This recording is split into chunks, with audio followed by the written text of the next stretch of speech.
Bismillahirrahmanirrahim. Assalamualaikum warahmatullahi wabarakatuh.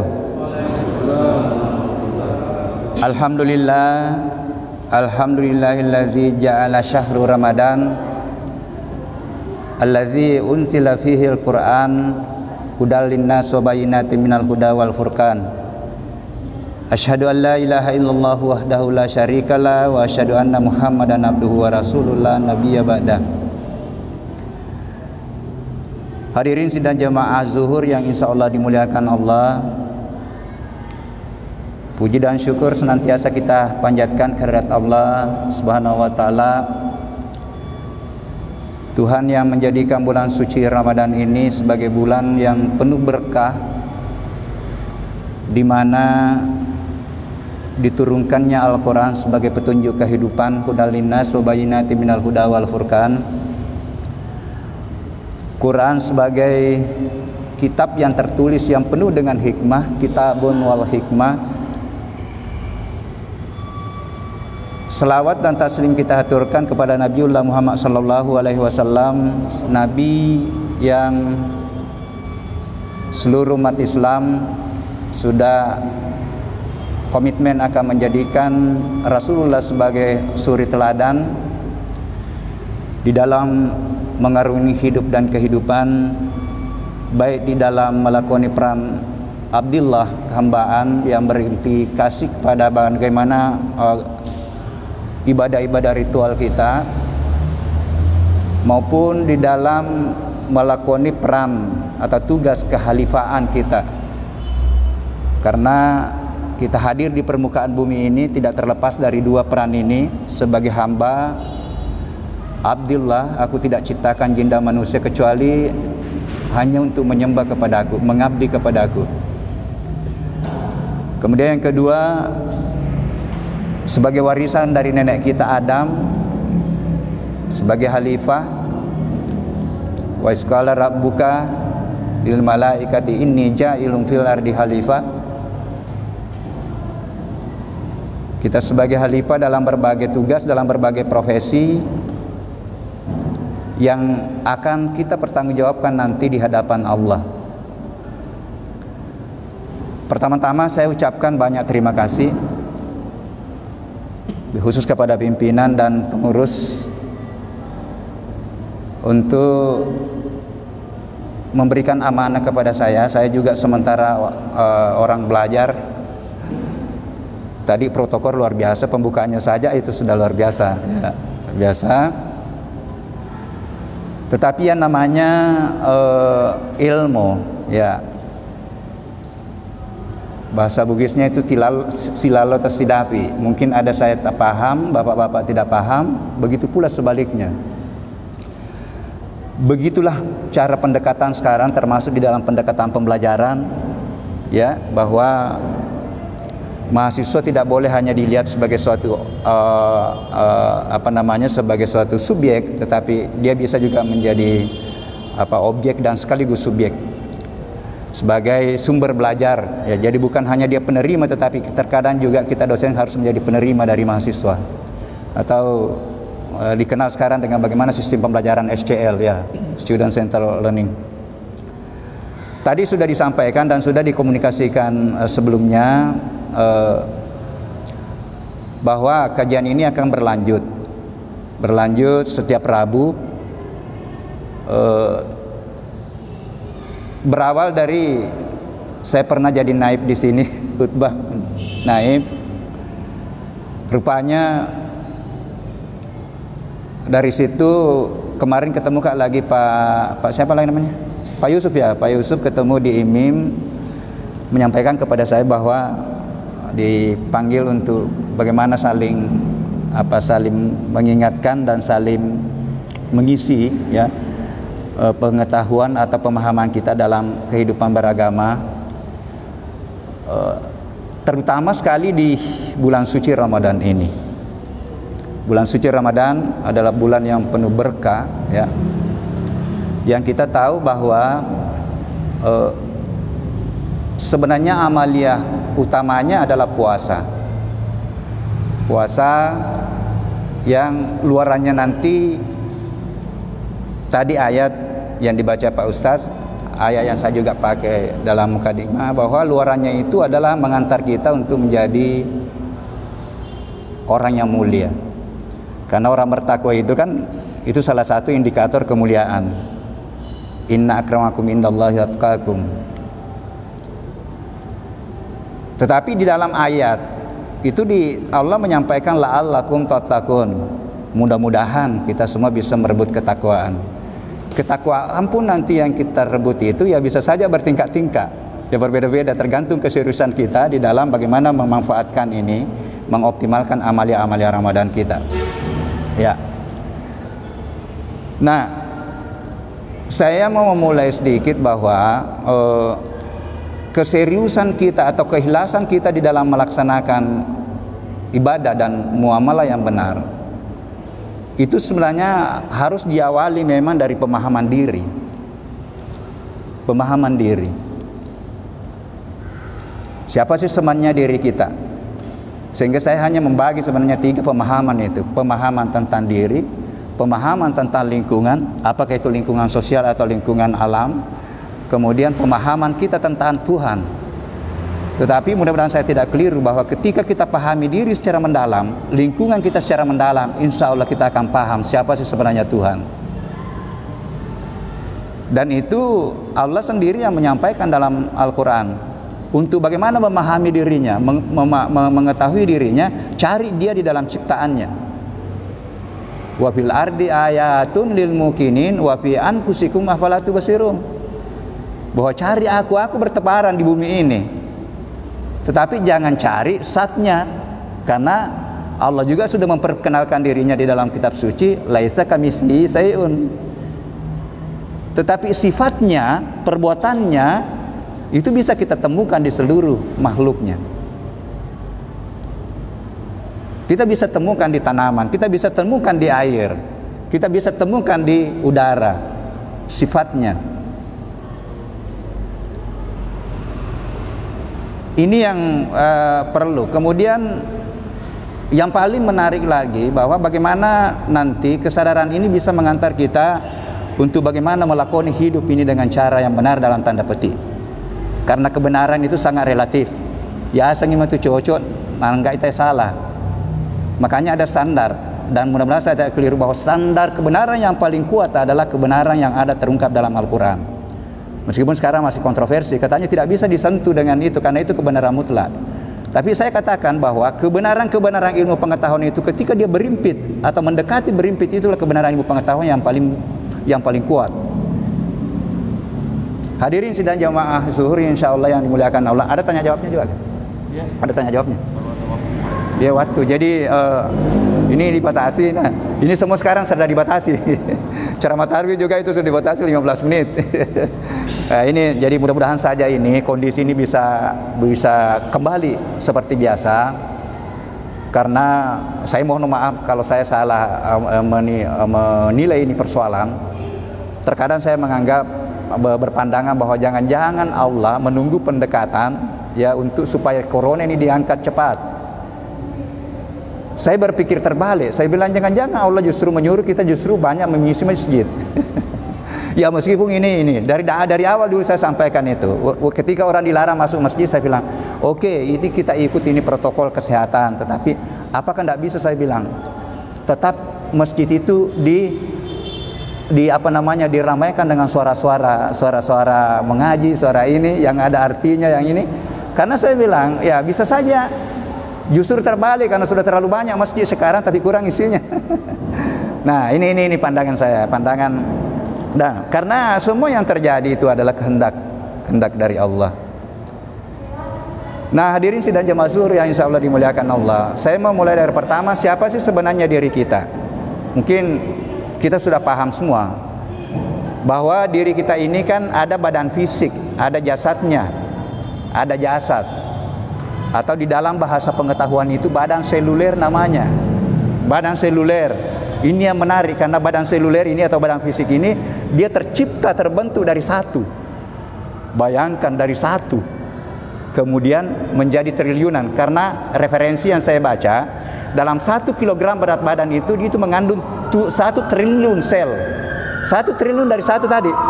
Jadi kita berasal dari satu yang tidak nampak itu. Tidak nampak. Ada di mikroskop baru bisa kita lihat itu. Dan subhanallah, Allahu Akbar, ketika kaji masuk mendalam itu, disitulah rahasia-rahasia Tuhan yang bisa kita temukan. Ada inti selnya, kemudian di dalamnya ada kromosomnya, kemudian masuk ke dalam, bahwa ketika kita masuk lebih dalam, itulah yang disebut dengan vibrasi kuantum namanya. Gelombang-gelombang virtual yang sangat halus, yang sudah tidak bisa dijangkau lagi ilmu pengetahuan. Ketika tidak bisa dijangkau siapa yang pemilik itu, kita kembalikan kepada pemilik ilmu. Inilah persoalan sekarang. Terkadang ilmu itu semua yang tidak rasional dia tidak mau percaya. Inilah ilmu dari barat. Makanya di sana itu banyak profesor doktor tapi dia percaya ada Tuhan. Karena dia percaya kalau dia bisa lihat, dia bisa percaya kalau dia bisa rasionalkan. Kalau dia tidak rasional, ya, kalau kita misalnya Islam bisa kan kita percaya bahwa zikir itu bisa menyembuhkan penyakit, baca-baca Al-Quran bisa meningkatkan imun tubuh. Dan itu juga sudah mulai dibuktikan sekarang, bahwa mendekatkan diri dengan komunikasi dengan Allah, membaca Al-Quran itu bisa meningkatkan imun tubuh kita. Jadi rupanya iman itu berhubungan dengan imun. Nah yang banyak sekarang di ini bagaimana imun itu ditingkatkan dengan hanya pendekatan-pendekatan fisik. Jadi kita berasal dari satu. Ini kalau saya kasih motivasi itu maksud saya, semua yang duduk di sini saya bilang berasal dari satu. Saya dia jadi profesor, ya, berasal dari satu sel. Berarti Anda semua punya potensi itu. Yang satu sel ini tadi dia bisa hidup, itu dia diberikan ruh kehidupan oleh Allah. Summa sawwahu wa nafaha fihi min ruhihi wa ja'ala lakumus sam'a wal absara wal afida qalilan ma tashkurun. Kita juga semua manusia itu sudah diberikan oleh ruh Allah dari Tuhan yang satu. Jadi mudah-mudahan saya tidak keliru bahwa saya bilang potensi dasarnya ruh patawe sama. Potensi dasarnya karena berasal dari satu tadi, ya, tubuh sel kita ini dibentuk dari satu itu tadi, membentuk organ.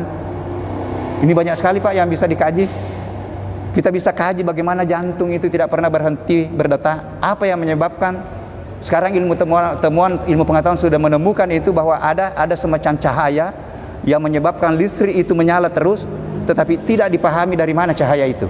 Kalau sudah tidak dipahami dari mana cahaya itu, kembalikan bahwa dia dari pemilik cahaya.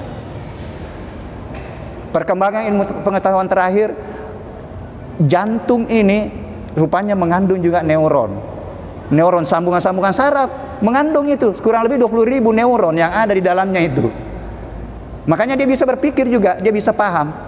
Saya bilang apa yang ditemukan oleh ilmu pengetahuan sebenarnya sudah diungkap dalam Al-Quran, bahwa bukan inimu yang paham, bukan matamu yang buta, kalbumu yang buta, dan yang paham sebenarnya adalah kalbumu. Kan ada kan, bahwa yang paham sebenarnya itu adalah kalbu.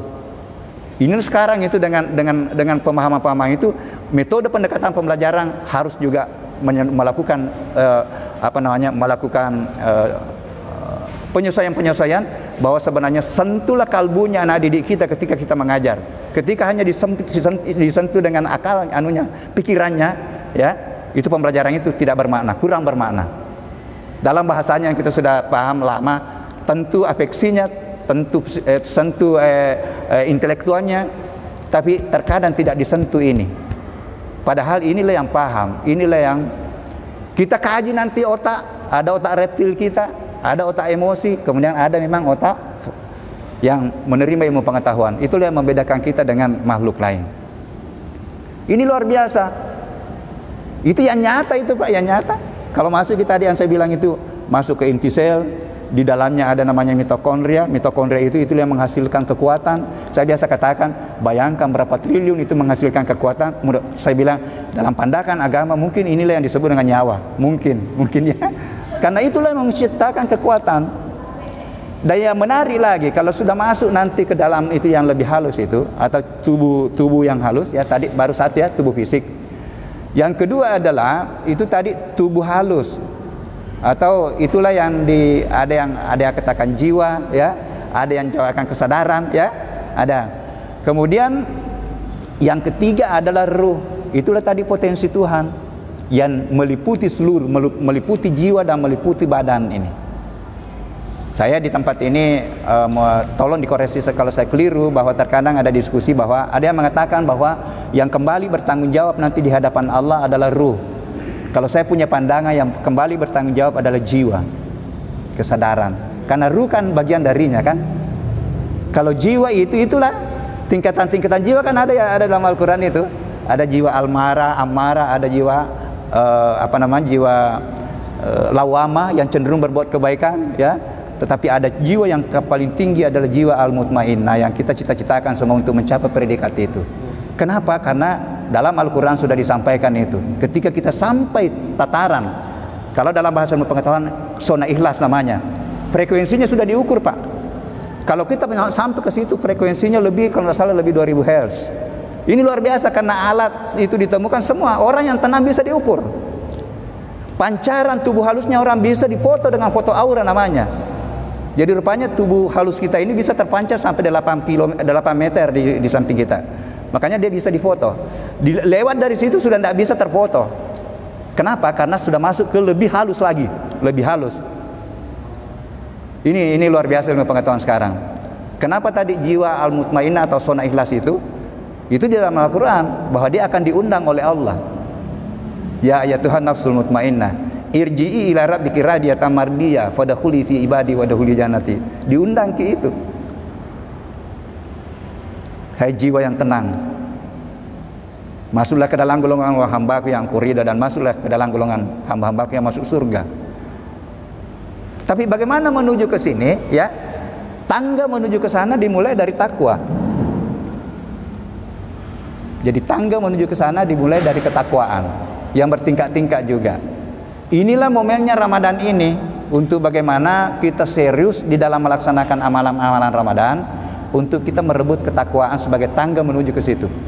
Karena ada yang membagi tingkatan keberagaman itu kan, mulai dari beriman, sekedar beriman ya.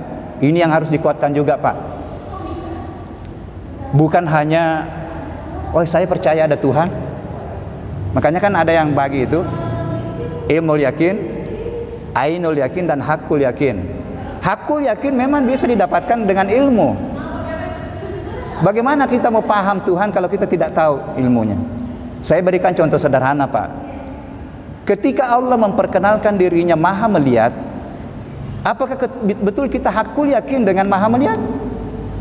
Karena kalau hakul yakin dengan itu, berarti itulah yang bisa mengeliminir perbuatan-perbuatan kita yang tidak dibenarkan oleh Allah, tidak dibenarkan oleh agama, bahkan tidak dibenarkan oleh aturan-aturan institusi. Mohon maaf, orang korupsi juga orang salat, korupsi juga orang haji.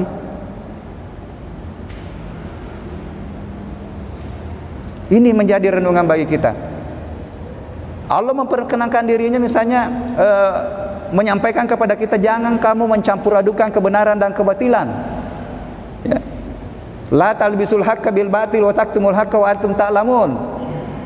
Engkau sudah tahu bahwa ini benar, ini salah, justru kita pilih yang salah. Dalam tanda petik. Tetapi memang Allah juga menyampaikan bahwa itu berat. Ya, berat. Tetapi yakin ketika kita komitmen dengan menegakkan kebenaran, kebatilan akan sirna, kebenaran akan hadir. Yakin. Ketika Allah sudah menyampaikan, manfaatkan matamu untuk melihat yang baik, itu. Ketika Allah menyampaikan di dalam ayat suci Al-Quran, jangan gosip, lakukan itu. Jadi saya biasa mohon maaf, saya katakan begini, keyakinan kita terhadap Al-Quran, ketika betul-betul hakul yakin, itu akan mempengaruhi keimanan kita yang lain. Ketika Allah sudah menyampaikan bahwa waktu sholat itu aku sudah tetapkan waktunya, inna sholata kanat alal mu'minina kitaban mauquta, waktu salat wajib itu aku sudah tetapkan waktunya. Di sini rahasia kehidupan. Ya meskipun kan ada lagi fikih tidak apa-apa ji, lohor itu sampai mendekati asar, tidak apa-apa, kita rapat dulu, kita bahas dulu ini, nanti itu, ini kan juga ibadah. Tetapi ya kecuali kalau dokter, kalau sementara operasi jangan juga tinggalkan. Karena ada ayatnya juga ya, meskipun Ustaz itu ayat itu kan di Jumat itu, ketika sudah dikumandangkan azan, tinggalkan seluruh aktivitasmu, bersegeralah untuk mengingat Allah. Izanu di al-salati min yaumil jumati fasau ila zikrillah. wasarul baya. Setelah itu jangan juga tinggal malas. Fantasyiru fil ard, pergi maki kantor lagi. Disinilah sekali lagi dibutuhkan bagaimana saya tanya tadi ada nggak Ibu Direktur? Karena disinilah dibutuhkan sebenarnya. Saya ingat sekali Pak, sebelum Bupati Majene itu, saya tidak pernah bayangkan itu bahwa dia akan pergi secepatnya. Saya ceramah di Lekal Masir di Majene. Saya sampaikan ke beliau itu, Pak Bupati, boleh jadi saya bilang satu selembar edaran kita, surat edaran kita kepada seluruh SKPD itu bisa menjadi tiket kita untuk masuk surga. Bikin lagi saya bilang edaran. Narekona rapi waktu sampaja, Pak Pesoni ya Allah, jokane ya Allah mas sampaja. Nah kalau itu dilakukan pasti ramai masjid. Bayangkan kalau bupati ikut jarak ini, pasti SKPD-nya ikut kan? Inilah butuh keteladanan di dalam ini, dan yakin. Sebaliknya juga ya pasti nanti amanah yang kita diberikan itu akan kita pertanggungjawabkan. Nah itu tinggal 5 menit, ya. Nah itu tadi, jadi nanti kita bahas lagi. Nah yang kedua yang harus kita pahami tadi, bagaimana peran kehalifaan kita di dalam berbagai profesi. Di surah ke-6 165 itu menarik. Saya selalu kutip itu karena hampir ini terkadang tidak tidak terlalu diperhatikan. Huwallazi ja'alakum khalaifa fil ard ba'dakum fawqa ba'din darajat. Aku berikan peran kehalifaan yang berbeda-beda, bertingkat-tingkat. Ada jadi kepala kantor, ada jadi direktur, ada jadi tadi ya maaf ada eselon 1, ada ini. Yang menarik di situ liyabluwakum fima atakum, untuk menguji kamu siapa yang amanah dari profesi yang aku berikan. Jadi rupanya adalah amanah yang kita duduki itu sudah ketentuan itu. Tidak mungkin kita duduki kalau tidak ada kehendak. Tetapi memilih amanah pada saat kita menduduki mau beramanah atau tidak itu adalah pilihan. Sudah ada konsekuensinya. Kalau kita lakukan ini, inilah konsekuensinya. Ini yang terkadang tidak sehingga saya sekarang Pak mencoba menambah dimensi ketakwaan. Untuk merebut ketakwaan itu bukan hanya dimensi hubungan dengan Allah, hablum minallah, tetapi bagaimana tadi ketika kita diberikan amanah itu, bagaimana kita hadirkan dalam tanda petik ya, mohon maaf, hadirkanlah kehendak Tuhan, hadirkan Tuhan dalam melakukan suatu profesi.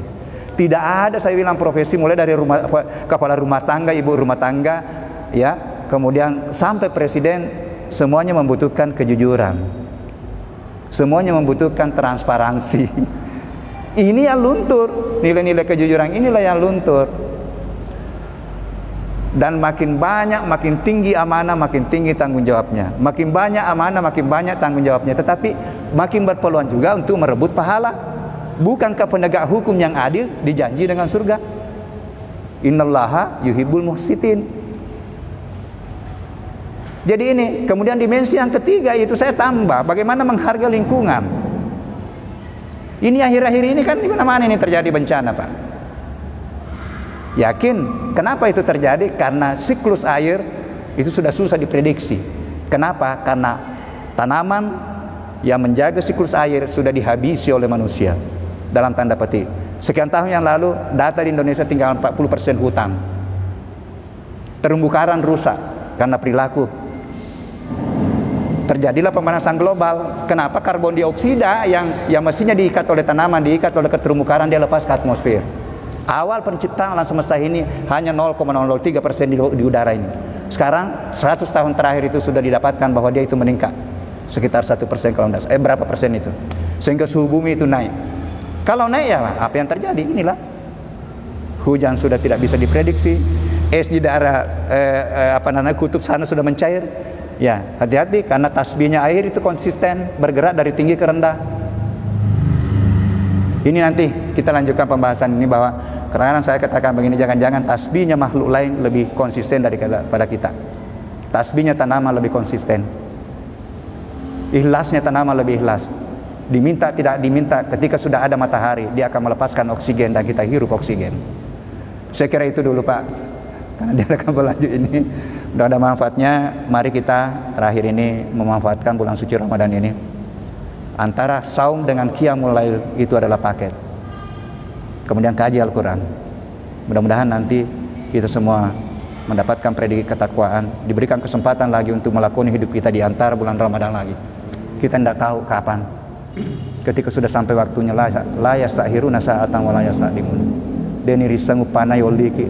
Bagaimana caranya dan di mana? Itu adalah rahasianya, tetapi kita yakini bahwa kita akan pindah dimensi. Saya kira itu mudah-mudahan ada manfaatnya pas jam 1. Mohon maaf atas segala kekurangannya. Wabillahi taufiq wal hidayah. Wassalamualaikum warahmatullahi wabarakatuh.